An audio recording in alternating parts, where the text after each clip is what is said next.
and welcome to the Bella Buzz. My name is Bella and today I am by myself. Oh, but you know what, as per usual. And today I'm going to be talking about Christmas. It has come early. You are welcome. Well, it's not really that early, it's December, so I guess I can get away with it. But I am going to be talking about Christmas reflected in a poll by you. I've got my Newsbites for you. I have Meme of the Week. I have Kardashians is back. And I've got a Netflix and chill just for you. So shut up and listen.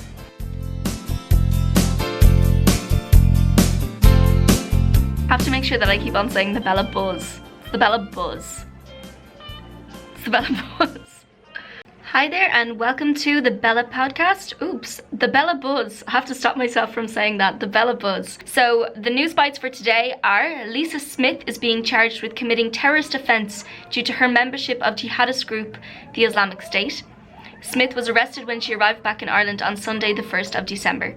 Those who have chose not to be vaccinated in Samoa have been asked to have a red flag displayed outside their houses following a measles outbreak. The measles epidemic has already killed 52 children, and the red flags are being used to identify the households who are in need of the immunization drive.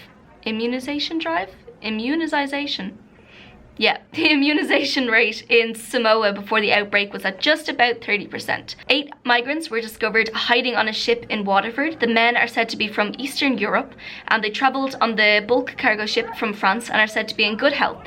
But the Gardaí are investigating the circumstances and the men will be processed under Irish immigration law. For the Instagram newcomers, the app will be asking new users for their date of birth to ensure an age-appropriate experience.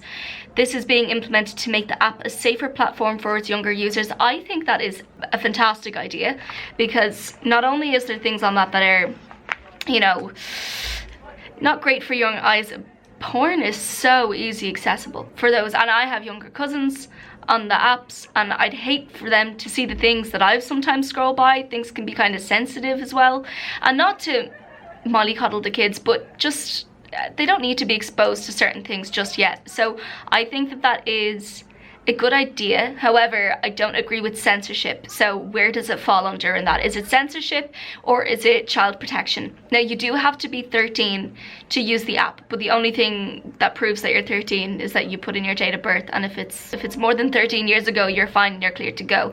So it is supposed to be from those who are teenagers, but I know kids who are younger than that. That's what I have for the news bites for you today. That was really quick. My god, how quick you go through it when there's no one sitting beside you interrupting you. JK, I love all my friends. Meme of the week so far has just seemed to be a bit of a Baby Yoda appreciation post, but you know what? I don't care. I think it's the most fantastic thing that meme culture has seen in a while. So Baby Yoda's feature this week is him holding a cup of soup. I haven't watched The Mandalorian yet. He's so cute though. I feel like I need to get on this. But yeah, it's him holding a cup of soup, and literally with any caption ever that anyone has put underneath has been amazing. He's just adorable. The one that my sister sent me was captioned, "Every mom on Christmas morning watching you unwrap your presents." Now I know there was one of those memes before and it's the kid and he's holding the mug and it's kind of like, I said I wasn't going to get you it, but I did. But he's just so wrinkly. How could something look so old and so young at the same time and look so ugly but so cute? I could say that about myself. Also, not a meme, but equally as funny was the button spaceship skit where himself and the Mandalorian have a button war. It's that whole thing of someone presses it, someone goes back, someone presses it, and eventually he presses a wrong button and the spaceship begins to shake and the Mandalorian just picks him up like a bag of flour and sits him over the other side of his knee. But it's the expression, it's kind of like, what you gonna do? And you know what? It's not what the world needed, but at the same time it is. It didn't know that it needed it, but it needed Baby Yoda. And then another one that my sister sent to me, not as popular, but you know, just as impactful. It was a little mouse who was asked how many times he had cried today. And the answer, with these smallest little fingers that you've ever seen, was 3 or 4. I actually can't see it because his fingies are so small, but I don't know if it's like this or this, but you know what, I relate. Final year is testing, to say the least. It is absolutely testing. I'm getting on to my poll segment, and this seems to be really popular, and if this is the case, if I get my show back next year, hopefully, fingers crossed, I will keep this up because it shows great engagement and it's a bit of a conversation, and you know what, it's just heckin' fun. So I was feeling kind of nosy and Christmassy at the same time, so my polls that I run on a Wednesday night before the show completely reflected that. There were over 180 participants in the poll this time. Thank you very, very much. Whether it was just fun for you, that's okay, but it's particularly useful for me, so I appreciate that. And here are your answers. So I asked, do you actively celebrate Christmas? Now this was to include, do you go ice skating? Do you go out for, I don't know, strolls for hot chocolate? Do you go and have a look at the lights around town? Do you go to see pantos? At Dublin Panto in particular, that might be a good one to go. It's in Grange Woodbine this year, the first time in 25 years it's coming back, so that might be a good shout to go to see that one. And the answer for this was 85% of people said yes they do, and 15% of people said no they don't. Now I don't know whether that's just a religion thing, or you don't have time, or it's just not your cup of tea. So yeah, there's that. But anyway, this changed then. So does your family actively celebrate Christmas? And 91% said yes and 9% said no. So it might just be people just don't have the time, or because I'm in a student bracket and a lot of people that I know would be students, that they don't have the time to do it, or they're just too stressed, or you know, some people just don't have the money or the interest.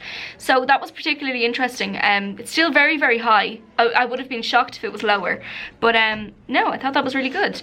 So the next one here is, around Christmas time, would you say that you spent upwards of €200 on presents and activities?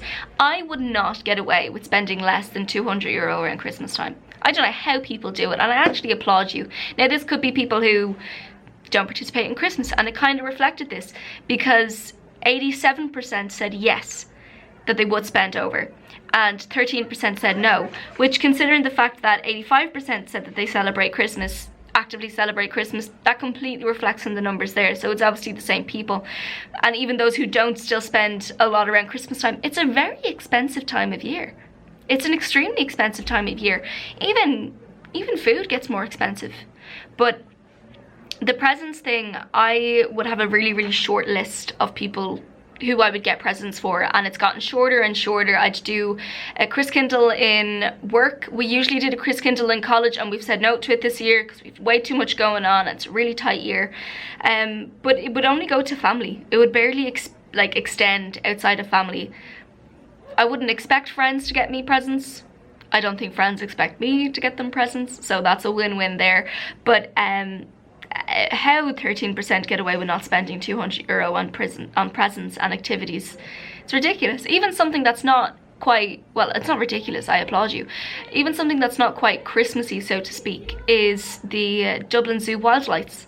Just stunning. It's really, really nice. It doesn't have to be a religious thing. It's just pretty lights. It's gorgeous.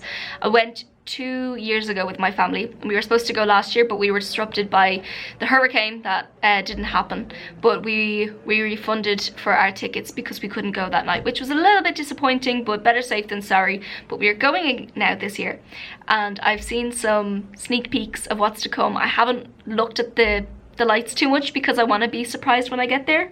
I'm really, really excited for it. So that's when my sister comes home from Canada. So she'll be ootin' a boot when she comes home. She's gonna kill me for saying that, but I don't care. So do Christmas songs put you in a good mood? Clearly not the last song that I played there just at the break. That was so depressing. I don't even know the name of that one. 87% of people said yes, that it does, and 13% of people said no, they don't. What is wrong with you, Grinch? Little Grinches. Some Christmas songs are bad, like that one. Do you expect your friends to buy you Christmas presents? Now 9% said yes they do, and 91% said no they don't. I probably should have specified, was there an exchange there? Were you supposed to buy presents for each other, or is this just, you know, get me a present, it's Christmas? So I would agree with the 91. Which is a better Christmas activity, ice skating or looking at houses? Now this was a tough one, and I think this one, it just shows how simple people can be entertained. So ice skating got 57. It's a really seasonal thing. It's great. It's just Christmas in itself. And 43% said looking at house lights. How simple is that? I remember we used to beg my mom coming home from primary school when she picked us up from our nana's house to add another 5 minutes onto the journey home just so we could look at some of the mad houses. Some houses have great lights and there's loads going on. I'm glad that got such a high number. I know there's quite a lot of tweets and memes going around at the minute being like, I want someone to get me coffee and we just sit in a car and go and look at house lights. And you know what? Sometimes it's the little things that make a difference, and here's me paying upwards of, what, €30 to go see lights in Dublin Zoo, so I can't say which. You're snowed in, probably not in Ireland. And which movie are you most likely to watch, Love Actually or Elf? Love Actually got 46% and Elf got 54%. I can't argue with that. I'm happy that both of them got a clean number. Love Actually isn't as big of a family film, I'd say, as Elf is, and Elf is a classic. There's nothing in that that's too touchy. It has aged well. It has aged really well. It is my dad's favourite film, and shout out to all of the kids from Sean Gilligan's Performing Arts who are going to be on stage in the Board Gosh with the travelling production of Elf. They're in the kids ensemble, so best of luck to them, and I hope they get on great, and I'm so proud of them, doing a fantastic job. And it's great to see, you know, an Irish state school like that doing something so spectacular. Now, I asked you what were your best or worst gifts you were given around Christmas time. So for the worst, I'll go for the worst first. There was a lot of soap sets. There were a lot of soap sets that people were allergic to, which I can imagine is horrific. There was a broken dance mat tier. There was a second-hand phone, which doesn't sound too bad, but it wasn't supposed to be a second-hand phone, so there you go. A lot of books. There was fact books. There was books about mushrooms. I mean, if that's what you're into, the girl who sent it to me obviously isn't, and that's why it was included. There was expired Camille vouchers. How sad is that? Because I love Camille, so I can only imagine the disappointment. If I was given a Camille voucher, I'd be like, yeah, this is deadly. And then for it to be expired, I think my spirit would be crushed a little bit, just a tiny bit. Weighing scales, ruthless. Now, this wasn't given to the girl who sent this in. This was her father's gift to her mother, which was apparently was supposed to be a nice thing, and his excuse was that she didn't have one, so I can imagine how well that went down. A half pack of smokes and a bottle of Pepsi. Listen, your brother tried. He tried. He was just trying to help you out. It's fine. A blow-up boyfriend, which, you know, could be a good thing and a bad thing. It's, you know, could be comfy, it's fine, you know, but the bad thing is that your friends think that you're desperate enough that you need one. But that was sent in from Chloe. Hi, Chloe. And this absolute stellar one, this was from my friend Eva McMahon. The utter disappointment of getting clothes when you were a kid.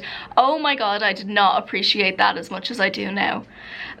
When you got a present and it was wrapped and you could feel that it was soft underneath, you knew you weren't going to be happy with what was underneath, no matter how, you know, expensive it was or how pretty it was or how many times you wore it then afterwards. But getting a soft package like that, knowing that it was clothes, I can't describe the disappointment. But yes, Aoife, well done, you summed up Christmas as a kid. Now for the best, a lot of them included, you know, computers. There was a MacBook, there was a dog. Obviously this girl's dog is very loved, she still has them. I know this is the whole topic of don't buy dogs for Christmas, but this family were obviously very prepared. A Michael Kors watch. There was Nintendos. I died when I got my Nintendo DS. That was the best gift ever. It was fantastic. An avocado. Yeah. A trip to New York.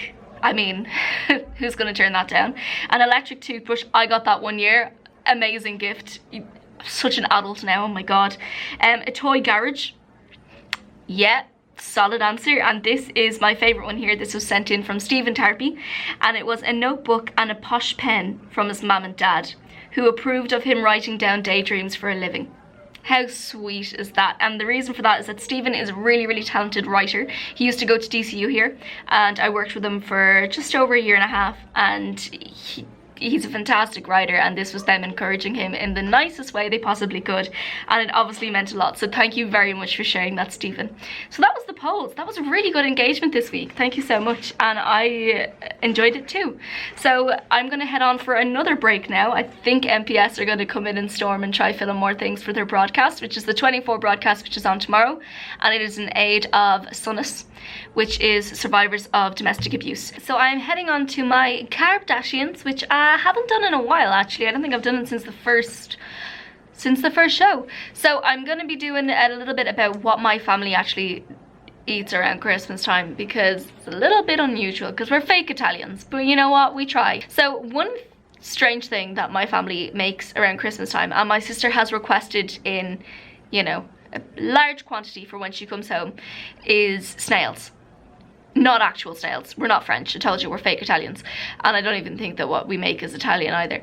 But we call them snails. It's just pastries, but they're lined with, you can use pesto, you can use tomato, I suppose. We use pesto and pine nuts a lot. And it'd be a pastry, and you roll it up on each side, so much so that it has like a snail shell. You know the way you used to, like, you know the way if someone said that if you did that with your hand when you were younger, you could see like a snail head. So I think that's where we got it from. It's the same way we used to ask my nana for rollies all the time, but they're not rollies that you think they are. It was just a plain piece of white bread with butter, and you just roll the bread up. But we used to run around asking, Nana, do you have any rollies? So you can imagine what we think now that we're adults. But anyway, so the snails is a big hit in my house. Barbecue sausages, but like cocktail barbecue sausages, unreal. My dad and my sisters are pretty big on cheese. Now, I mean, I like cheese, I'm not opposed to it. I'm not a smelly cheese person, and sometimes my dad has smelly cheese, and the cheese always comes out at Christmas, and I'd kind of rather not. And then there's the cheese that has sometimes like has fruit in it, and I'm like, why? I think I've only gotten around to mince pies ever since I've older as well. I didn't get them when I was younger. I was like, why? It's all gooey in the middle, it's jammy. I don't get it. But it's a big Christmas thing. We used to never do turkey for Christmas, but we're having turkey this year. I actually don't mind turkey. I don't think we've ever had turkey because my sisters weren't fans because it's kind of dry. It's probably more dry than chicken. But anyway, this is all part of being a Kardashian. Yeah, I hate myself too. It's okay, you don't have to. But that was the Kardashians. Now I'm on to part 1 of the Netflix, because I'll probably find a part 2. So part 1 of Netflix was The Night Before Christmas, starring Vanessa Hudgens. Wow. She is picking some crazy Netflix films lately. I mean, The Princess Switch was kind of genius. I've talked about it before. It was basically the premise of The Princess and the Pauper, except she plays both of them, and she goes over to some European country that's fake, and her twin is a monarch.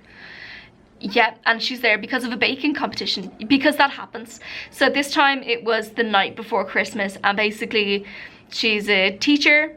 She had like a really bad ex, haha, relate, and she meets this prince out of nowhere. No, he's not a prince, sorry, wrong film. It's a knight. He like appears out of nowhere, and he's got like a full armor on him, but he's from England and she's in America, and he just shows up, and she just kind of thinks he's cute, and he shows up at a Christmas market, so she thinks he's just part of one of the performers there, and then she later runs over him with her car, and he talks like Cheryl from Riverdale, you know, post haste, my lady. That's exactly how Cheryl talks. Cheryl is a knight. Cheryl is an English, no, I've cracked it, okay, that's what they modelled Cheryl off of. He basically was sent by, they call her a crone. I would have just said she was a magic witch, but he's sent by a magic witch to like fulfill his quest before he can become an actual knight. And I'm like, but he already is a knight, so why does he have to become an actual knight? I don't know, it was made very unclear, but he's sent on this quest to be like become full of heart, some malarkey. And next of all, he's transported to modern day America, and he meets Vanessa Hudgens, and she has her niece with her. And so she runs over him, and he doesn't have anywhere to go. He doesn't have any papers. I'm sorry, he's living undocumented in America, and no one questioned that. No, like not a single soul. They're like, oh, he has amnesia. He doesn't know who he is. We have to like nurse him back to health. He has no papers. That is the hardest country to be in with no papers. And particularly the way that the film ends, and you're like, you're just going to let this man live there with no papers, and you're just going to accept that? Do you not think other people have tried that? Where they're like, oh, I don't have any papers. Oh, why? I'm a knight. No. That was actually the biggest plot hole that I was like, how are they going to fix this? And he becomes a policeman. Anyway, I'm skipping ahead. I'll go back. So she takes him in, and the local police, who was friends with her dad, is like, don't take a stranger into your house. Are you kidding me? You are going to die. And she's like, no, it's fine. I feel really guilty. This will help me, like, you know, pay penance and stuff. And what I liked was she's in this massive huge house with a guest house, right? And she's in her 20s. But the explanation was that both of her parents died and she was left with the house because her sister is already married and has her own house. That's probably the best explanation they've had for a 20-year-old living in a huge house in any film ever. And I'll buy it.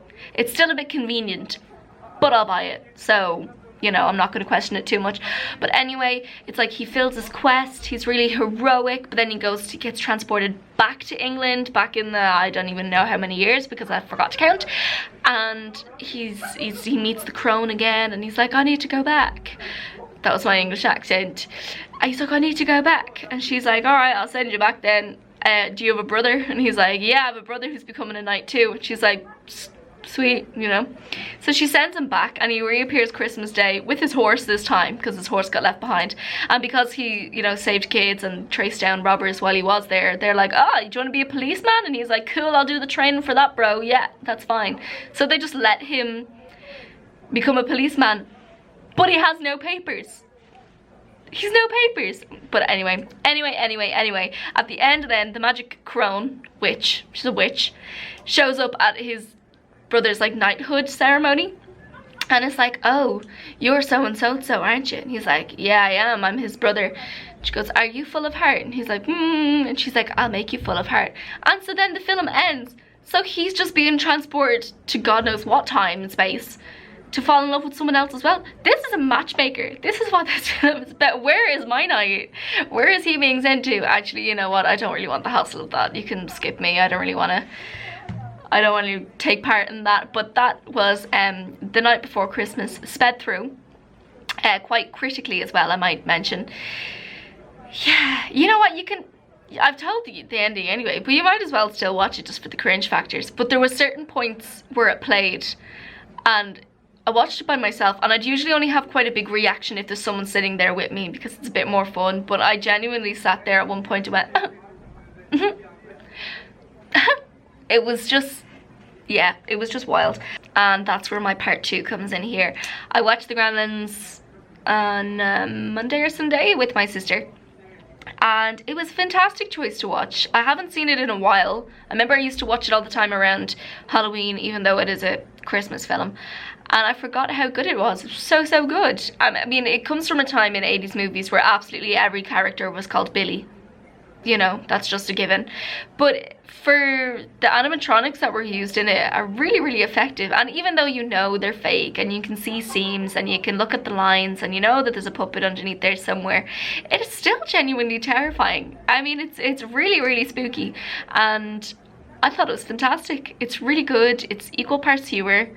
It's super Christmassy, and if you're looking for something different to watch this year that doesn't have Vanessa Hudgens in it, I recommend you give it a go. And yeah, I thought it was fantastic. It also comes from a time where America seemed to be only discovering the Chinese, you know, it's the same era as the Karate Kid, and the Gremlins come from China, so there's that too.